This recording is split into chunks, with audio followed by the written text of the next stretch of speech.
नमस्कार, मैं हूँ शिवानी पांडे और आप देख रहे हैं 4 PM।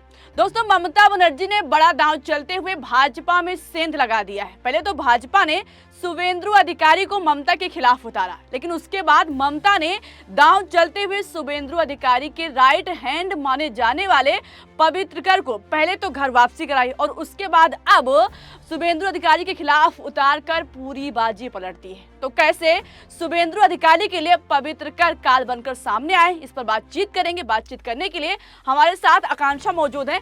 आकांक्षा, इस पूरी लड़ाई में कैसे ममता ने दुश्मन के हथियार से दुश्मन पर वार करने की रणनीति अपनाई है? शिवानी, सबसे पहले तो जिक्र करें पश्चिम बंगाल का जो चुनाव होता है वो हमेशा से हम देख रहे हैं पिछले कई सालों से ममता बनर्जी के सामने बीजेपी टिक नहीं पा रही है। सारी कोशिश भाजपा करती है लेकिन टिक नहीं पाती और इस बार भी यही होता हुआ दिखाई दे रहा है। जिस तरीके से ममता बनर्जी ने बीजेपी के खिलाफ शुभेंदु अधिकारी के खिलाफ उन्होंने सीधा अपने शुभेंदु अधिकारी के ही करीबी को उतार दिया है, ये कहीं ना कहीं एक बड़ा मास्टर स्ट्रोक ममता बनर्जी का माना जा सकता है। अब हम पश्चिम बंगाल की अगर हम बात करें चुनाव की और वहां की राजनीति की, तो चुनाव की तारीखों का ऐलान हो चुका है।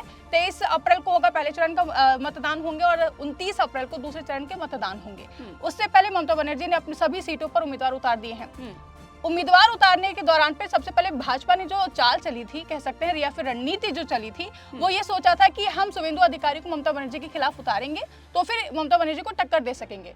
ये लेकिन भवानीपुर सीट पर देखा गया। लेकिन अगर ये चाल उनकी इतनी ज्यादा पावरफुल होती या फिर इनकी रणनीति इतनी ज्यादा पावरफुल होती तो 2 सीटों पर शुभेंदु अधिकारी को नहीं उतारते। शिवानी, जैसे कि आपको पता होगा कि भवानीपुर और साथ ही साथ नंदीग्राम वाली सीट पर भी, विधानसभा सीट पर भी भाजपा ने शुभेंदु अधिकारी को उतारा हुआ है उम्मीदवार बना करके।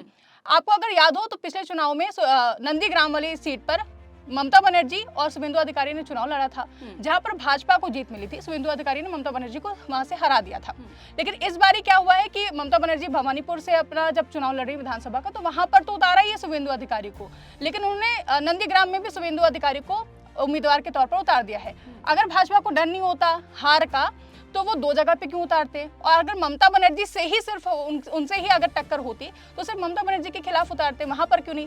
खैर, ये थी बीजेपी की रणनीति जो हम सभी के सामने आई है। अब बात करते हैं कि पवित्र कर जो है, जो जिनको माना जाता है शुभेंदु अधिकारी का बहुत ज्यादा करीबी लेफ्ट हैंड कह सकते हैं, कहा जाता है। और पवित्र कर का जब हम बात करते हैं तो वो राजनीति में नए नहीं है, वो बहुत पहले से राजनीति में सक्रिय रहे हैं। 2018 से कहा जाता है क्योंकि बंगाल के राजनीति में सक्रिय हैं। वहाँ पर वो मुखिया चुनाव लड़ चुके हैं, जो गांवों के मुखिया होते हैं, पंचायत चुनाव होते हैं, वो लड़ चुके हैं और 2 गांवों के वो मुखिया भी रह चुके हैं। फिर ऐसा कुछ हुआ कि वो टीएमसी से हट करके बीजेपी में शामिल हुए शुभेंदु अधिकारी के साथ ही। फिर 2021 में उन्होंने भाजपा ज्वाइन कर ली थी, जैसा कि हम सभी को पता है। लेकिन अब हालात ऐसे हो चुके हैं कि चुनाव के ठीक पहले ही उन्होंने, यानी कि पवित्र कर ने पलटी मार ली और वापस से घर वापसी कर ली, टीएमसी में शामिल हो गया। और इसी का फायदा उठाते हुए ममता बनर्जी ने सीधा मास्टर स्ट्रोक चल दिया है और उन्होंने शुभेंदु अधिकारी के सामने उनके ही करीबी को उतार दिया है। यानी कि शुभेंदु अधिकारी का अगर हम इतिहास की बात करें तो उन्हें नंदीग्राम का बेटा कहा जाता है।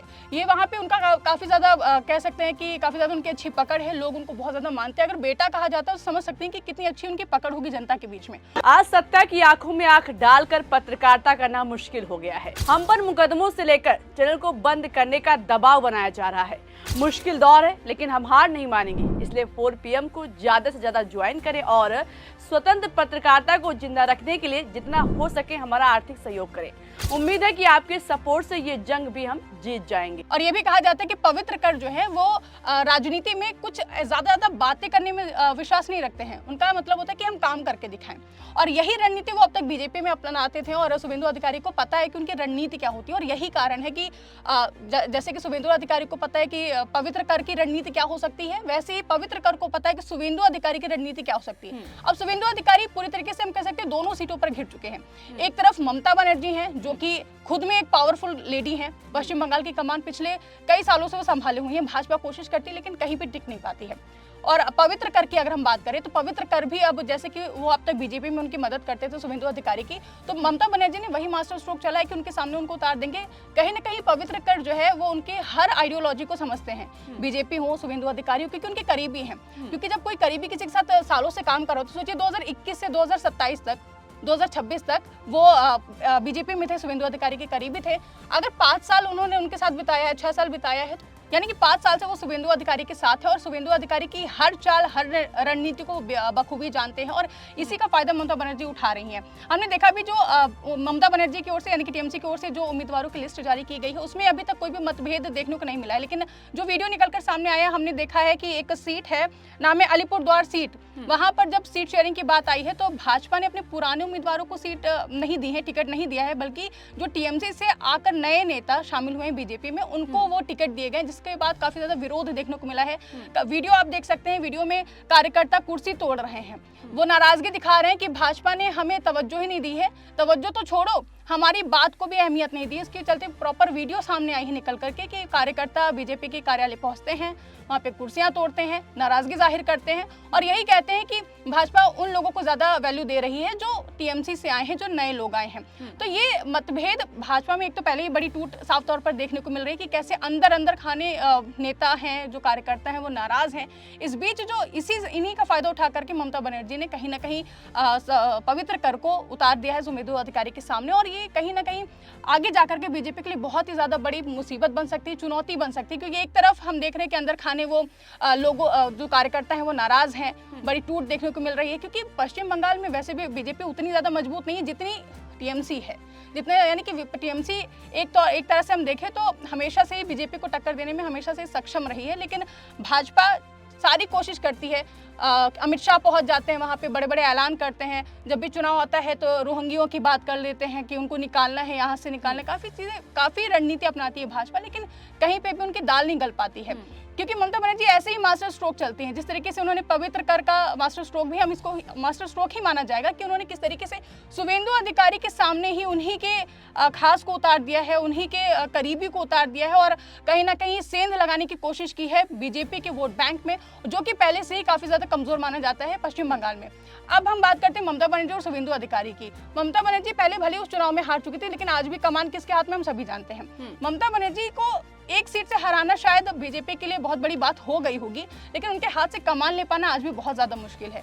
यही कारण है कि वो अब 2 सीटों पर शुभेंदु अधिकारी को उतार चुके हैं, एक तो भवानीपुर से जो कि ममता बनर्जी के खिलाफ उतारा उन्होंने, और नंदीग्राम से जहां पे पवित्र कर हैं उम्मीदवार। हालांकि ये हमने देखा है कि तुरंत ही जैसे चुनाव के ऐलान हुआ है उससे पहले ही पवित्र कर भाजपा छोड़ करके टीएमसी में आए हैं, और जब भी जो कोई चुनाव आता है हम सभी जानते हैं कि कैसे दल बदलने का सिलसिला शुरू हो जाता है। हम देख रहे हैं कि पिछले कई सालों से, दशकों से ममता बनर्जी ही है एक ऐसी मुख्यमंत्री, एक ऐसी पॉलिटिकल नेता जिनके सामने बीजेपी को हार माननी ही पड़ती है, और ममता बनर्जी ने साफ साफ ऐलान भी कर दिया कि हमसे जो टकराएगा वो चूर चूर हो जाएगा। ये बयान हम लगातार देखते ही रहे और ये भी एक मास्टर स्ट्रोक है। अब हम कह सकते हैं कि जैसे ही चुनाव की तारीखों का ऐलान हुआ तो उससे पहले उन्होंने कैसे बैक टू बैक 2-3 घोषणाएं कर दी थी।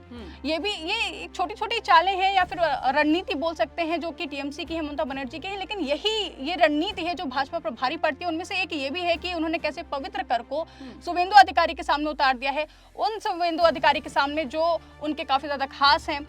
पवित्र कर को माना जाता था उनका लेफ्ट हैंड, उनका काफी ज्यादा करीबी। अब पवित्र कर कहीं ना कहीं भाजपा की रणनीतियां जो सोच रख रही है, शुभेंदु अधिकारी जो सोच रख रहे हैं, क्योंकि चुनाव के ठीक पहले उन्होंने दल बदला है, तो कहीं ना कहीं रणनीति तो बहुत पहले से बनाई जाती है ना, क्योंकि चुनाव तो अगले महीने में है। पिछले 1 साल से कोई भी चुनाव होता है तो उसकी भूमिका तैयार की जाती है, रणनीतियां तैयार की जाती हैं, तो कहीं ना कहीं ये सेंध जो है वोट बैंक में तो है ही है, कहीं ना कहीं बीजेपी की सोच और उनकी रणनीति पर भी ममता बनर्जी ने सेंध लगा दी, और अब देखना होगा कि आगे चुनाव में क्या कुछ होता है। जी शिवानी। तो बिल्कुल साफ है कि ममता बनर्जी ने शुभेंदु अधिकारी की राहों में कांटा बिछा दिया है। अब जिस तरह से ममता बनर्जी ने शुभेंदु अधिकारी के खिलाफ नंदीग्राम से पवित्र कर को उतारा है, ऐसे में देखने वाली बात होगी कि क्या शुभेंदु अधिकारी के हाथों से दोनों सीट जाएगी, क्या उनकी दोनों सीटों पर हार होगी, और क्या मोदी के चाणक्य अमित शाह की सारी चाणक्य नीति बंगाल में धाराशाही हो जाएगी। इस पर आपको क्या लगता है? आपकी जो भी राय हो अपनी राय कमेंट बॉक्स में जरूर बताइएगा। अगर चर्चा पसंद आई हो तो लाइक और शेयर करना मत भूलिएगा। देखते रहिए 4 PM। नमस्कार।